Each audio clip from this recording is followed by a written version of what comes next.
Hello everyone, আসসালামু আলাইকুম। আশা করছি আপনারা সবাই ভালো আছেন। আমি আজ একটি সিম্পল রেসিপি করে দেখাবো। এটার টেস্টও হবে এক্সট্রা অর্ডিনারি আর হাতে সময়ও লাগবে খুবই কম, যেটা সপরিবারে আপনারা এনজয় করে খেতে পারবেন। বাই দ্য ওয়ে, আমি আয়েশা সিদ্দিকা আর আপনারা দেখছেন রাই কিচেন। আর আজকে আমাদের রেসিপি খুবই মজাদার পেঁয়াজি পাকোড়া। আর এই লোভনীয় পেঁয়াজি বানাতে যা যা উপকরণ লাগবে: 500 গ্রাম পেঁয়াজ, বেসন, রুটি ময়দা, লবণ, কাশ্মীরি লঙ্কা গুঁড়ো, কালো জিরা, খাওয়া সোডা ও তেল। পেঁয়াজগুলোকে চেষ্টা করবেন পাতলা করে কাটা।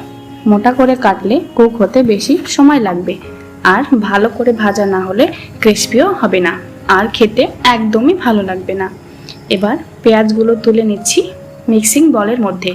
এবার তুলে নেবার পর যেটা সবার প্রথমে করতে হবে সেটা হলো পেঁয়াজ থেকে প্রথমে মশলাটা বের করতে হবে, আর এই জন্য দিয়ে দিতে হবে নুন। 30 থেকে 40 সেকেন্ডের মধ্যে দেখবেন পেঁয়াজ থেকে জলটা ঝরা শুরু করে দিয়েছে। ব্যাস, এই স্টেজে রঙটা ভালো আনার জন্য দিয়ে দিন কাশ্মীরি লঙ্কার গুঁড়ো, আর সেটাকেও মাখিয়ে নিন পেঁয়াজের সাথে। এবার ভালো করে মাখানো হয়ে গেলে এটাকে রেখে দিতে হবে আপনাদের 10 থেকে 15 মিনিটের জন্য। এতে পেঁয়াজের পুরো মশলাটা বেরিয়ে আসে আর পেঁয়াজগুলো নরম হয়ে যায়। বেসিক্যালি দেখবেন পেঁয়াজ থেকে যখন জলটা বেরিয়ে আসবে পেঁয়াজগুলো ভাজার সময় খুবই ক্রিস্পি হবে। তাই এই স্টেপটা কিন্তু আপনারা মিস করবেন না।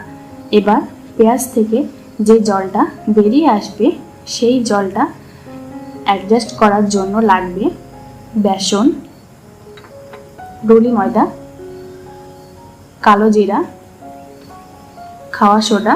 আর এই সময় যদি মনে করেন একটু জল লাগবে তাহলে একটু জলও অ্যাড করতে পারেন, বাট মনে রাখবেন যেন বেশি পাতলা না হয়ে যায়। জাস্ট দেখে নেবেন পেঁয়াজগুলো যাতে ভালোভাবে কোট হয়।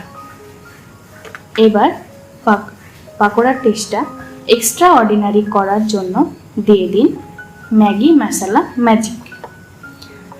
আর যখন দেখবেন এটা মাখানো হয়ে গেছে তুলে নিয়ে গরম তেলে ছেড়ে দিন, আর এটা ছাড়ার সময় গ্যাসের ফ্লেমটা লো টু মিডিয়াম রাখবেন। আর এটা ছাড়াটাও খুবই ইজি। আর সবকটা ছাড়া হয়ে গেলে ফ্লেমটা মিডিয়াম টু হাই করে দিন। এবার আপনাদের এটাকে ততক্ষণ ভেজে নিতে হবে যতক্ষণ না কালারটা গোল্ডেন ব্রাউন হয়ে যাচ্ছে। 30 থেকে 40 সেকেন্ড পরে এর সাইডটাকেও চেঞ্জ করে দেবেন যাতে অপর পিঠের কালারটাও ভালোভাবে এসে যায়। দেখুন কি সুন্দর কালার চলে এসেছে। আর যখনই দেখবেন এরকম সুন্দর কালার চলে এসেছে আর ক্রিস্পিও হয়ে গেছে তখন এটাকে তুলে নিয়ে রেখে দিন। এবার একইভাবে আমরা সেকেন্ড ব্যাচটাও ভেজে নেব।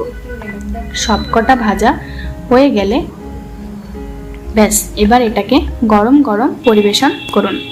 আশা করছি সম্পূর্ণ রেসিপিটা আপনাদের খুব ভালো লেগেছে, আর ভালো লাগলে লাইক আর কমেন্ট করতে ভুলবেন না। বাই দ্য ওয়ে, আমি আয়েশা সিদ্দিকা, আপনারা দেখছিলেন রাই কিচেন। দেখা হচ্ছে আরও একটি নতুন রেসিপি নিয়ে নেক্সট এপিসোডে। ভালো থাকবেন, সুস্থ থাকবেন।